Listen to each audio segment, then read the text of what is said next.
Dans le voisinage, c'est une maison comme une autre. Sa particularité se trouve à l'intérieur.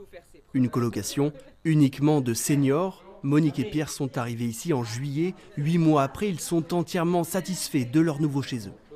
C'est très bien. On est choyés, on est gâtés, on est chouchoutés. On est un peu engueulés de temps en temps, mais ça nous fait du bien. Ils ont respectivement 98 et 96 ans. Après un pépin de santé, il n'était plus possible de vivre de façon autonome. Je vois plus clair. On ne pouvait pas trouver mieux, enfin, je pense pas. Ils ont découvert cette colocation senior dans le nord de la Dordogne avec l'aide de leur fils. Pas plus de 10 résidents et presque autant d'employés chargés de leur santé. Par rapport à un EHPAD, ils sont beaucoup moins nombreux. Ils sont suivis vraiment tous les jours, 24 heures sur 24. Donc on n'a aucun souci à se faire pour eux, quoi.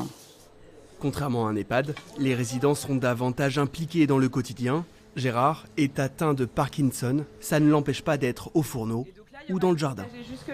Du persil, de la sauge, il y a 2 variétés de sauge, il y a du romarin, du laurier. Il aimerait construire un autre potager. Moi j'attends de voir, je monte les structures et puis après il faut voir si ça plaît aussi.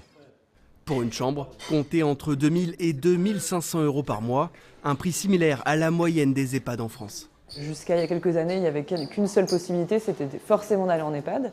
Aujourd'hui, grâce à plusieurs structures, dont des services d'aide à domicile comme celui qui nous accompagne ici, on peut choisir de rester au domicile jusqu'à la fin. Et quand c'est pas possible, qu'on se sent seul, on peut venir en domicile partagé comme ici. Cette entreprise possède 58 maisons de ce type en France. En Dordogne, 2 sont déjà sorties de terre et une 3e colocation senior est en projet.